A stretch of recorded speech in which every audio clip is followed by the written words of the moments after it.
From the High Definition Digital Production Center at Troy University's Broadcast and Digital Network, with news from across the nation and around the globe. This is Troy Trojan Vision Global News.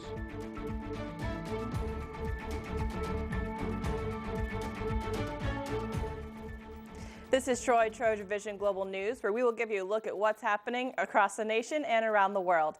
I'm Sherry Kotzum, and here's what's making the news on September 28th, 2015.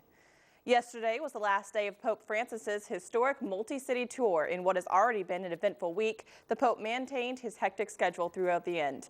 Chris Welch is in Philadelphia with a look at the Pontiff's last day in the U.S. With a final wave, Pope Francis departed the U.S., but not before imparting one final blessing. I pray that you may all be good and generous stewards of the human and material resource entrusted to you. God bless America. Earlier in the day, the Holy Father met with 5 victims of sexual abuse. Speaking to a chapel full of bishops after the meeting, he vowed careful oversight to protect children from sexual abuse within the church. The people who had the responsibility to take care of these tender ones violated that trust. Continuing his practice of reaching out to those living on the margins of society, the pontiff became the first pope to ever visit an American prison. This time in your life can only have one purpose: to give you a hand in getting back on the right road, to give you a hand to help you rejoin society. The pontiff concluded his whirlwind tour with an open-air mass at Benjamin Franklin Parkway. Speaking before nearly 1 million worshipers, Pope Francis focused on the small things. Like a blessing before we go to bed, or the hug after we return from a hard day's work. Love is shown by little things. In Philadelphia, I'm Chris Welch reporting.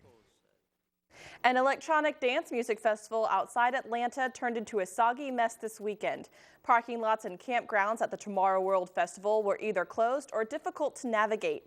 Melinda Roeder has the story. It's crazy. Muddy, can't park, stuck, people stuck. Several hours of solid rain. The rain just did it in. Left a soggy mess for music fans at the Tomorrow World Festival Saturday. You have to make sure that you wear an outfit that you don't mind sacrificing. It's not just footwear that's affected. Plenty of drivers are just plain stuck. How are you going to get out of here? I'll just try to do a good old reverse. Just how muddy are the parking lots? On a scale of 1 to 10, 11. Jarvis Water was supposed to work security, but with the fields underwater, he's stuck directing traffic. I've spent almost 6 hours trying to get in here. So not here, but in the festival. Why that? Just the parking lots are all closed. With dry land at a premium, the only parking was a long walk away. Cars are being stuck. People are lost. It's nothing but utter confusion here because it's really not clear on where to go. We drove around for at least 1 hour and 25 minutes trying to find some direction. As night fell, the rain stopped and the music was thumping, but some fans had to walk more than a mile to get there, and the muddy lots showed little sign of letting up. Oh, yeah. There's going to be cars that, if they are not already stuck, will be by the end of the weekend for sure. Campsites also are a little flooded and muddy. It's a big mud ground out there. A teacher in South Carolina has been fired after allegedly hitting a pre-K student. The 3-year-old boy was reportedly slapped and pinched in his ear. So much so, his mom says his ear was red for hours. Raquel Spence has the story. Jordan Smith is just 3 years old. When we met him, he was curious about our cameras and even more intrigued by our microphone. It's that little boy energy Mom says his teacher got fed up with before hitting her son here at Fuller Normal, a private Christian-based school in Greenville. He said the teacher slapped him in the eye, and then he said she pinched my ear until I started crying. And Jordan I'll do this. Doesn't mind telling you himself. Teacher put my ear and hit my eye. When he came home, his ear was bright red, like it was bright red. So I tried to take a picture as soon as I could. We reached out to administration here at the school several times. No one returned our phone calls, but we did obtain a copy of this letter sent home to parents saying that teacher has been fired. They're supposed to go to school to feel safe, not to get hit. This mom admits. Oh my God. Right there. Jordan told her he was in trouble for running around his pre-K classroom. But she said she called law enforcement because that bad behavior didn't warrant what Jordan says happened next. And I know for a fact that hitting is not an option when a child is doing something bad. I know that you get upset, you get frustrated, but these aren't your kids. Instead, she says she wants a note or a call so that she can handle punishment inside her own home. In the meantime, this guy is going to be doing a lot more of this and studying inside because mom says you gonna stand up? He isn't going back to K3. In Greenville, Rochelle Spence, 7 on your side. Two journalists are being held hostage in Iran. We'll have that and more here on Trojan Vision Global News. With news from across the nation and around the globe, Trojan Vision Global News will return after these messages. Look at me. Hey. Raymond, look at Mommy.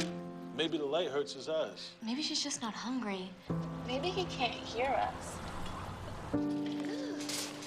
Maybe we're not stimulating him enough. Maybe it's a phase.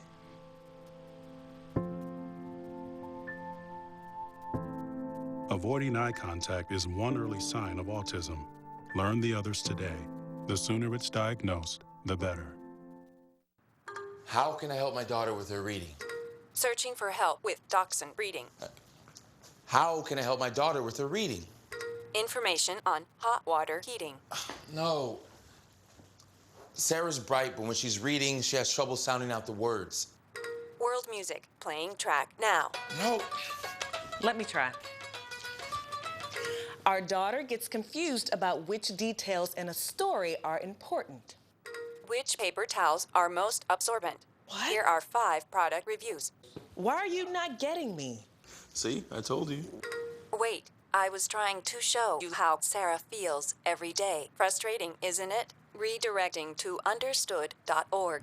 For the 1 in 5 kids with learning and attention issues, this is what life can feel like. Explore understood.org, a free online resource about learning and attention issues, designed to help your child thrive in school and in life. Understood.org, because understanding is everything.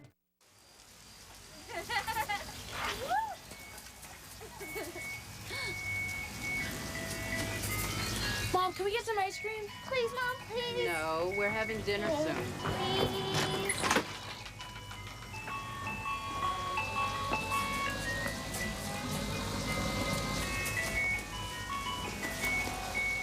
You don't have to be perfect to be a perfect parent. There are thousands of children in foster care who will take you just as you are. And now, more Trojan Vision Global News. U.S. President Barack Obama strongly criticized China's human rights record during the Chinese president's visit to Washington last week. President Xi Jinping insists that human rights reform in his country would come on its own timetable. Activists inside China are fighting to speed up those changes, and as Sayima Mohizan reports, they're paying a huge price. For years, Ni Yulan has had to use a wheelchair to get around, a result she claims of injuries she sustained from police who tortured her. A human rights campaigner for over a decade, she says China's human rights crackdown is worse under President Xi Jinping. There are many law-abiding citizens who are fighting for rights, not just human rights lawyers. The authorities are afraid of more people like that coming out and taking a stand against the government. That's what rights groups say happened in July, when police arrested or detained nearly 150 lawyers, activists, and their families. Why? Because lawyers are doing more to defend people's rights, a lot of victims of persecution are starting to seek out legal help. Including disrupting trials. But Chinese officials had a different reason. The 9 were led by police telling state media they'd targeted a criminal gang suspected of illegally organizing a paid protest.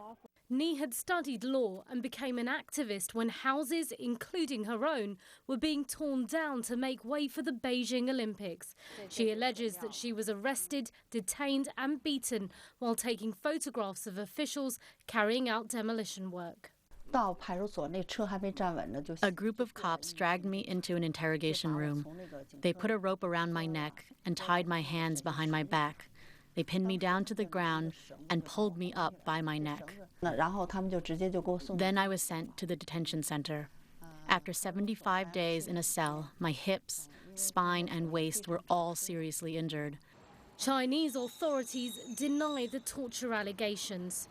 But Ni spent more than 2 years in jail again in 2011 for making trouble and continues to attract attention from the authorities.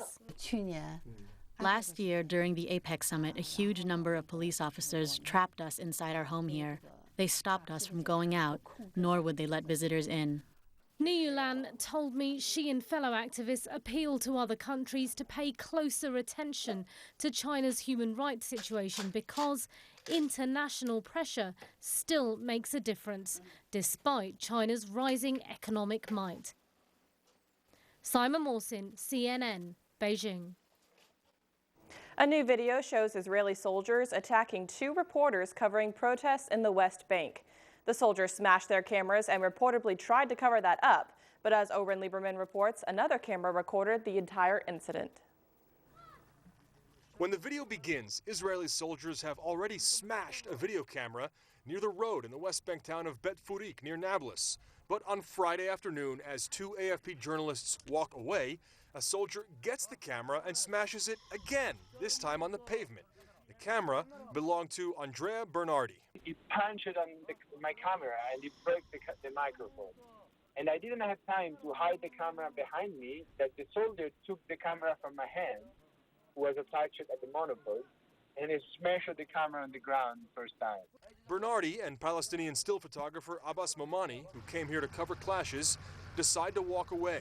The soldiers follow them. One runs out of the Jeep and moments later smashes one of Momani's still cameras and confiscates another. A short time later, in the middle of clashes between Israeli soldiers firing tear gas and Palestinians throwing stones, Bernardi comes back to take pictures of his destroyed camera as proof. An armored vehicle zooms towards him and soldiers tackle him to the ground. Bernardi says he was hit in the face. The guy who was driving, he got out the car and he took the pistol from his back and he pointed the pistol in my face. The IDF says the incident is under investigation. They released a statement saying, following the review, the commander was suspended from operational duty. The IDF considers the incident grave and in contravention of its code of ethics and professional standards. Few people, few soldiers, 2-3 soldiers maximum, that they completely lost their mind and they completely lost any sense of, anyway, they completely lost everything. I mean, it was like ridiculous. The Foreign Press Association called the attack, quote, deplorable behavior, saying, while it is welcome that the IDF has said it is investigating the incident at the highest levels, our concern is that had this not been caught on camera, nothing would be done. Units of the IDF too frequently act with impunity and apparently outside of their orders, in direct contradiction with the ideal of high morals Israel's military says it adheres to. Again, the IDF says the entire incident is under investigation, and they say more disciplinary actions are likely, perhaps not only against the commander, they say, but also against other soldiers. Oren Lieberman, CNN, Jerusalem. It's been more than a year since ISIS took control over large parts of northern Iraq, forcing millions of people to flee. Now, some refugees say they're losing hope of ever going home. CNN's Ivan Watson explains.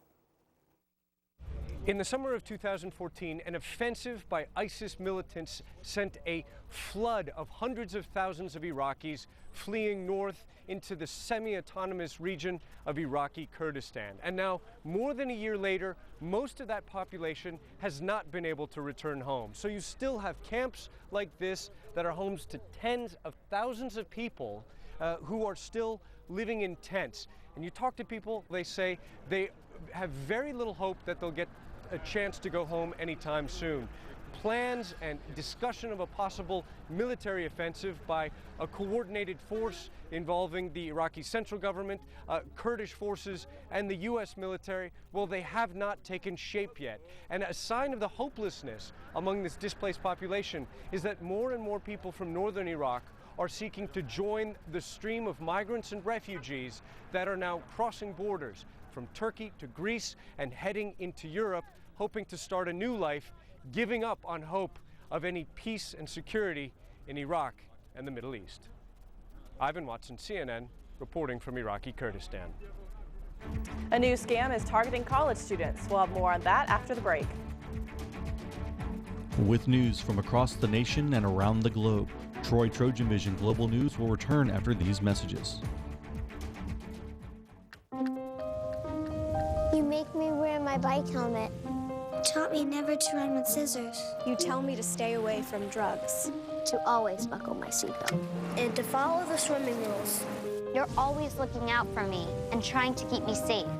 So why do you keep a loaded gun in your drawer? Here in the garage. Closet. Shoebox. Under the bed. Where anyone can get to it. How safe is that? How safe is that? How safe is that? You asked them to follow some safety rules. Now they're asking you. In fact, they're counting on you. Never let your gun get into the wrong hands. If you own a firearm and are not using it, please be responsible and be sure that it's stored in a safe place. Remember, always, lock it up. For more information on firearm storage safety, visit ncpc.org.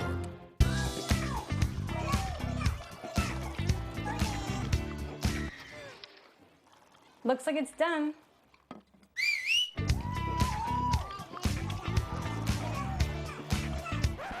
Don't let salmonella get funky with your chicken. On average, 1 in 6 Americans will get a foodborne illness this year. You can't see these microbes, but they might be there. So learn the right temperature to cook each type of meat. Keep your family safe at foodsafety.gov. This is Thomas. During the day, he works in research, and at night, he's a warrior. Soon he'll have a degree from Troy University, a historic and affordable public university with flexible online and in-class courses, and professors who know their students by name. Do what you love and be great at it. That's the warrior spirit. Learn more at troy.edu/workingwarrior. And now, more Troy Trojan Vision Global News. It's been 1 year since 43 students went missing from a rural teaching college in Mexico, and families say they are still looking for answers. The Mexican government says the students were attacked by local corrupt police in their city of Iguala, and their remains were burned, but only one victim has been identified. CNN's Rafael Romo reports. Emiliano Navarrete chokes up almost every time he talks about his son. Créeme que lo voy a traer. Believe me, he says, I will bring him back. He will come back one day. Jose Angel Navarrete is one of 43 students from a Mexican rural teachers college who went missing last September.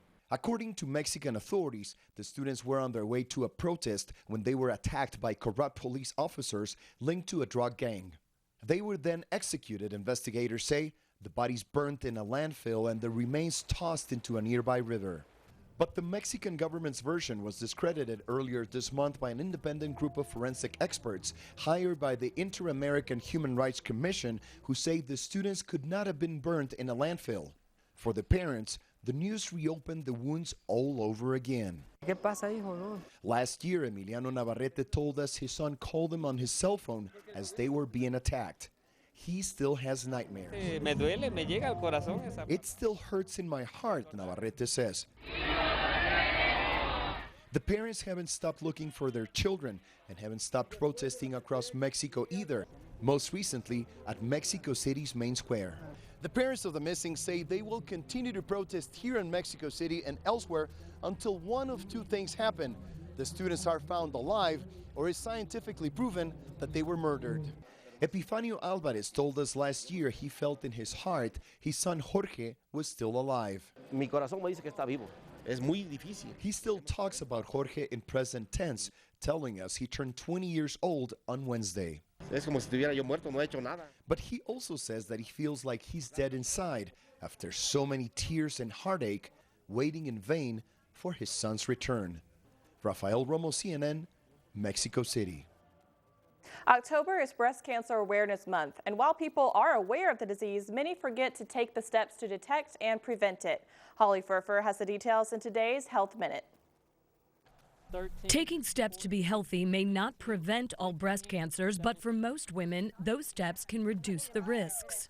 What can you do? First, watch your weight. Being overweight or gaining weight as an adult increases the chance of developing the disease, especially after menopause. So eat well to keep your weight in check throughout your life. Also, get some exercise. Experts recommend about 150 minutes of moderate aerobic activity each week, or 75 minutes of vigorous exercise. If possible, include at least 2 strength training sessions a week as well. Also, don't smoke. And if you drink alcohol, limit yourself to no more than 1 drink a day. The more alcohol you consume, the greater your risk, experts say.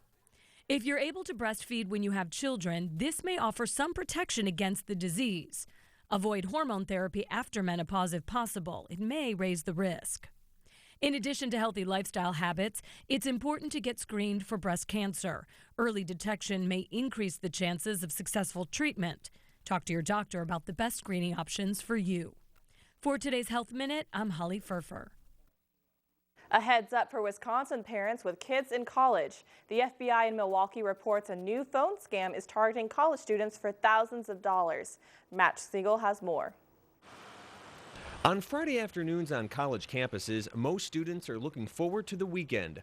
But right now, there's something to watch out for. Scammers on the phone looking for money. I have loans, so I would be concerned about that if I got a call that talked about that, for sure. The FBI's Milwaukee office is warning of a con that's targeted college students in Green Bay and Madison so far. Special Agent Robert Botch says the call might look legit. They're spoofing the telephone number that they're calling from to make it appear that the telephone call is coming from the local FBI office. Here's how it works. The caller claims to be with the U.S. government, threatening to arrest a student if they don't pay up on things like student loans, delinquent taxes, and overdue parking tickets. The FBI nor any other federal law enforcement agency is going to call somebody up and demand payment over the telephone. It's just, quite frankly, it's not going to happen. He says about 15 students have received the call so far, but nobody's turned over any money. And I'll probably pass it on to my friends because I know a lot of them do have student debt and student loans right now, so I want to make sure they're aware of that too. Students like Katie Herdman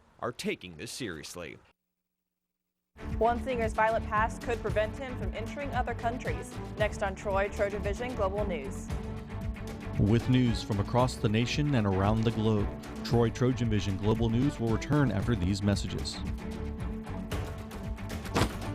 Hart, what's going on? I'm leaving. Why? What did I do? Not enough. The pressure's too much. I quit. I get it. I can do better. Just please don't leave. Don't let your heart quit on you. Get your uncontrolled high blood pressure to a healthy range before it's too late. Did you know kids who play outdoors have healthier lungs? Totally. I did. Did you know that boys that play with dolls make better husbands? My son has lots of dolls. But did you know terry cloth diapers breathe better? I did. It's totally true. Oh, yeah. Did you know that strollers have the right of way on a sidewalk? Yes. Yep, I did. Did you guys Did you know that kids who eat breakfast have higher GPAs? Yeah, I know. Yeah. That's actually what I was going to say. Did you know babies should never touch silver? It's really bad for them. I knew that. Did you guys know that statistically friendly kids have more friends? Mm-hmm. Yeah. That's obvious. Did you know most people think they're using the right car seat for their kid, but they're not?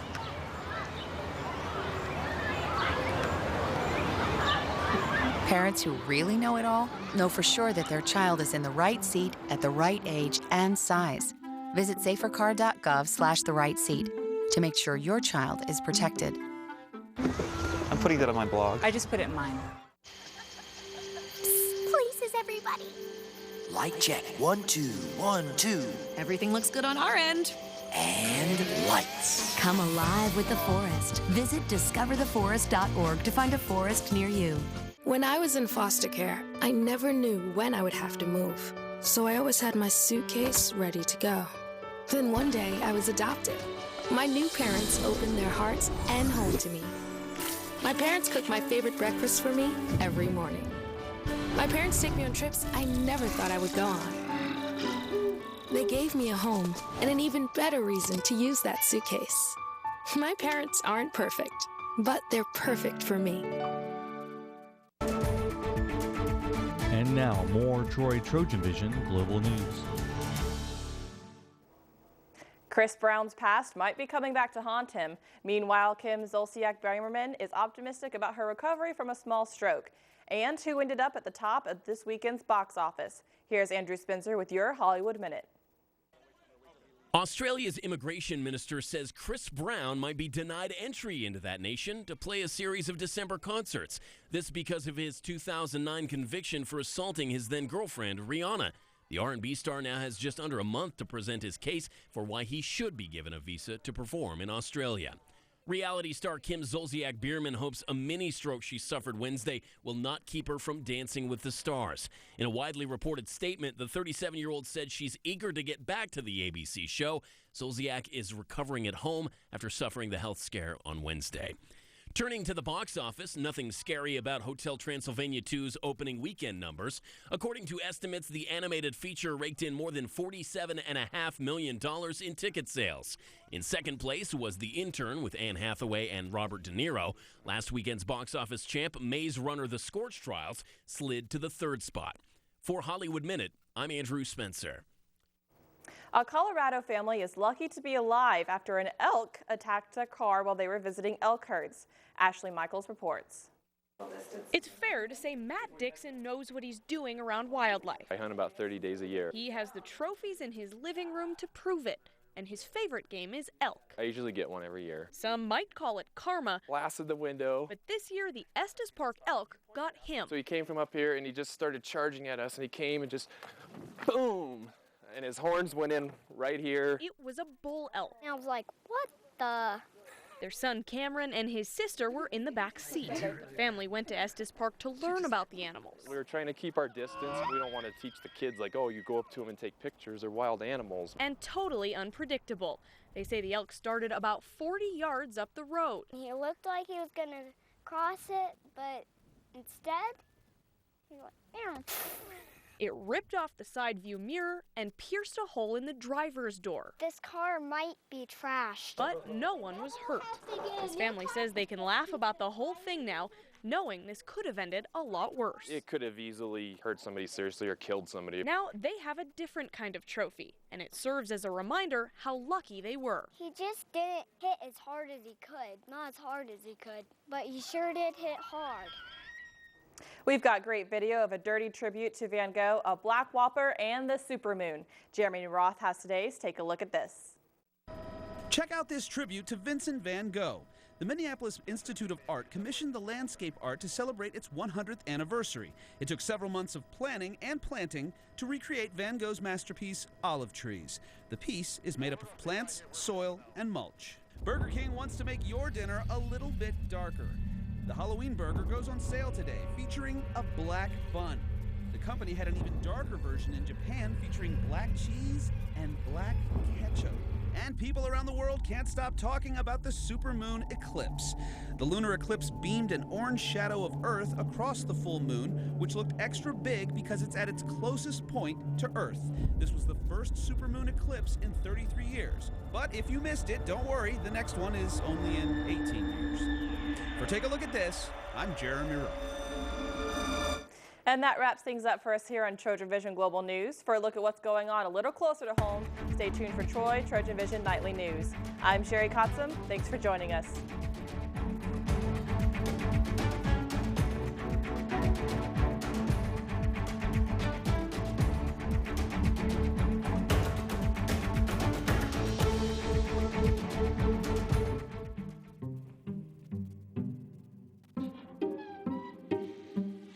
The smallest moments can have the biggest impact on a child's life. Take time to be a dad today. How can I help my daughter with her reading?